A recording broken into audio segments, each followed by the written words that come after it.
Hey ladies, welcome to the Lifestyle MD podcast. Are you a woman physician or healthcare provider who is struggling to prioritize your health and fitness? Are you afraid that putting your needs first makes you selfish and it gets in the way of your roles as a doctor, a wife, or a mom? Are you tired of starting and stopping fitness programs only to find yourself falling back into old self-sabotaging habits? If you answered yes to any of these questions, then this podcast is for you. I am your host, Dr. Angela, a duly board certified internal medicine pediatrics physician, wife, mom, stepmom, and your fit lifestyle coach. This podcast will move you from running on empty and wishing you are in better health to pouring from a full cup and living your best fit life indefinitely. All right, let's get into it. Hey ladies, welcome to another episode of the Lifestyle MD. I am your host, Dr. Angela, and this is episode number 4. Since nutrition is something that I discuss all the time with patients and clients, and it's also one of the very first things that people are curious about, I decided to make a multi-part series around this topic. I'm going to kick off this series focusing specifically on macronutrients, and protein will be the first macronutrient we will discuss. In this episode, I'm going to get into the importance of protein and why you should care about it as a woman. I'll explain where to get protein, both plant-based and non-plant-based varieties. I'll discuss how much is enough and why. And finally, I'll give you some strategies on how to ensure that you're getting adequate protein in your meals throughout the day. But before we get into a detailed discussion about protein, I want to make sure that everyone is starting off with the same foundational knowledge about what macronutrients are. Every human being relies on 3 essential macronutrients: carbohydrates, protein, and fat. The importance of each one of these macronutrients have been downplayed at some stage over the course of most of our lifetime. In fact, some fad diets have pushed the near exclusion of an entire macronutrient, such as fat or carbohydrates most recently. The fact of the matter is they are all important. A carbohydrate is essentially a sugar molecule. Your body takes carbohydrates, breaks it down into glucose, and uses it for energy. Carbohydrates are found in a wide variety of foods, both healthy and unhealthy. Some examples of carbohydrates include bread, baked goods, cereals, pastas and grains, vegetables, fruits, and beans. I'll share more information about carbohydrates in the carbohydrate episode. For now, let's move on to fat. First of all, let me just say that I absolutely deplore the label low fat or low fat foods, because that automatically means that they are increasing sugar, starch, or adding all sorts of additives in order to improve the taste of that product and make it desirable if they are cutting out fat. It also means that you are not going to get quite as full, so you're going to have to eat more of that food group or food product in order to get satisfied. So what is fat? It's an essential nutrient that provides you with fatty acids. Fatty acids, or fat in general, helps your body to absorb essential micronutrients such as vitamin A, vitamin D, and vitamin E. Fat protects your inner organs, and if you're a woman, it allows estrogen to function properly so that you can have regular menstrual cycles if you're still menstruating. It also helps you preserve your bones, and it also makes everything taste a whole lot better and improves satiety. There are 4 main types of fats in our diet: monounsaturated fats, polyunsaturated fats, saturated fats, and trans fats. Put simply, monounsaturated fats and polyunsaturated fats are considered the healthy fats, and saturated fats and trans fats are considered the unhealthy fats. Again, I'll get into more detail about fats when I do the fat-specific episode. Now it's time to get to the main event, protein. Why am I starting with protein, you may ask? Well, it's because most women overwhelmingly eat insufficient quantities of protein, and it's a pretty amazing macronutrient that you're missing out on. Protein can single-handedly reduce blood sugar swings, help you make muscle, improve your metabolism, help you recover from intense workouts, and also stay full longer. The dietary reference intake published by the National Academies of Science, Engineering, and Medicine recommends that both men and women consume 0.8 grams of protein per kilogram of body weight. That's equivalent to 0.36 grams of protein per 1 pound of body weight. This data is referenced in a document that was published by the Academy in 2005. That works out to be about 46 grams of protein for an average adult woman. If you are an active adult woman, this is inadequate. Countless studies have demonstrated that diets that are rich in protein have lower rates of obesity, osteoporosis, diabetes, heart disease, and have better levels of cholesterol as long as you're consuming healthy, lean sources of protein. There's also more to protein than just building muscle. You need protein for immunity, hormone production, enzymes, sleep, digestion, and even ovulation. So the thing about protein is that it can actually get a little bit complicated. Protein is actually composed of 20 amino acids. Every source of protein you consume does not contain all 20 of those amino acids. And to make matters more complicated, our bodies are actually capable of making 11 of those amino acids, which means we have to consume the other 9 amino acids directly from our diet.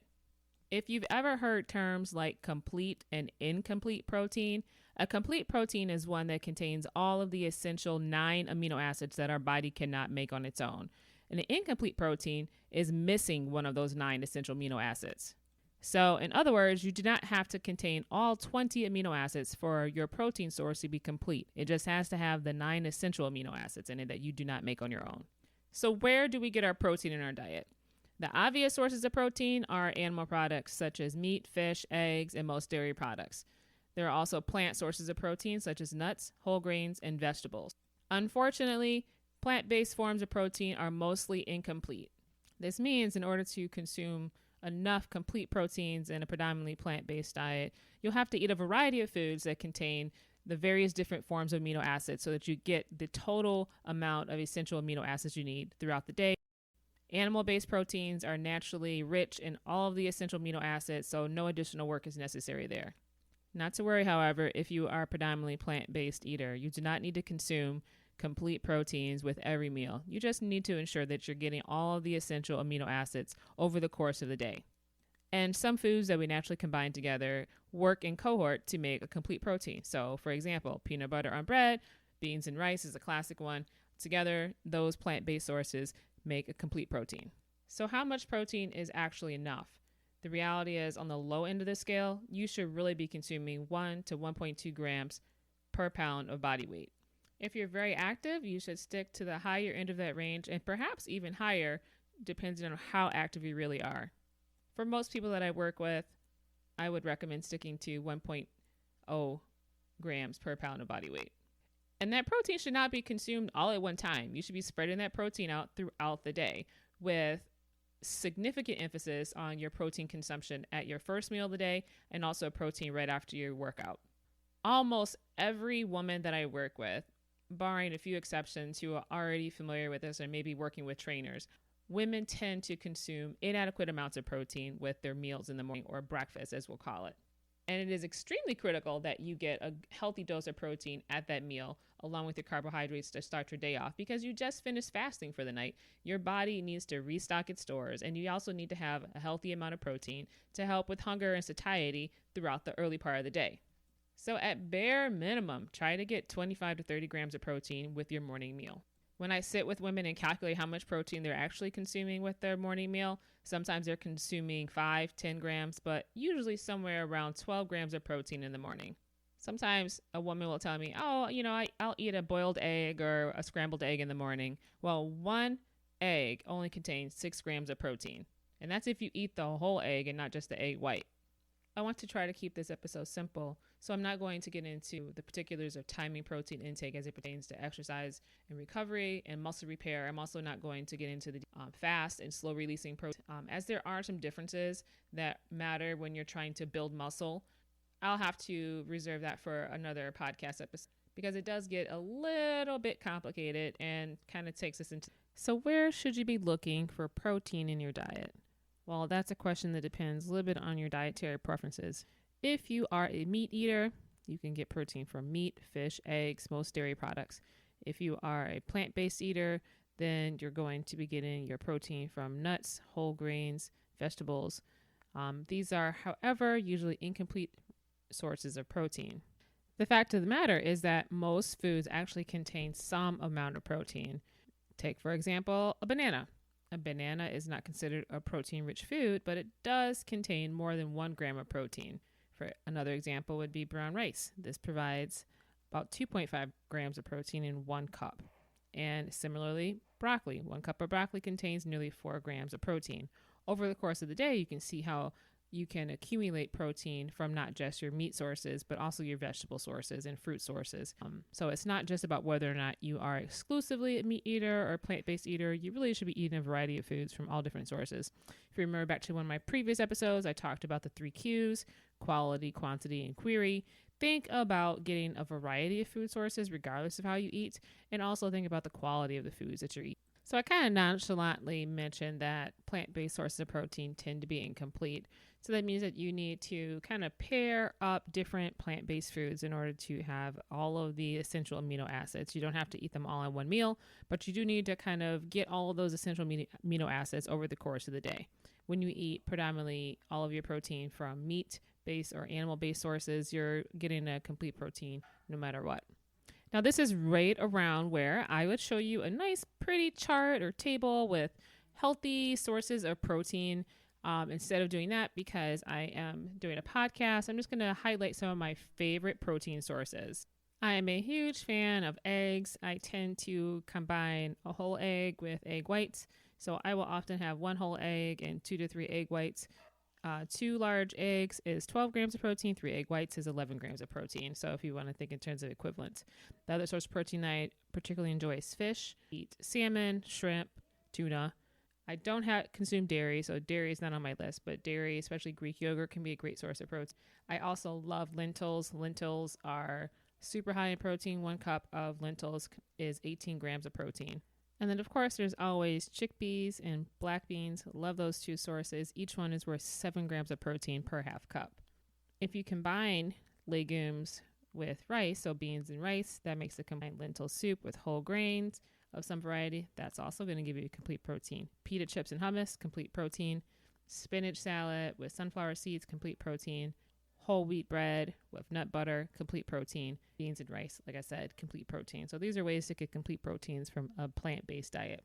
Fun fact, quinoa is a complete protein, as is soy, buckwheat, hemp seeds, chia seeds, spirulina, temp, and amaranth.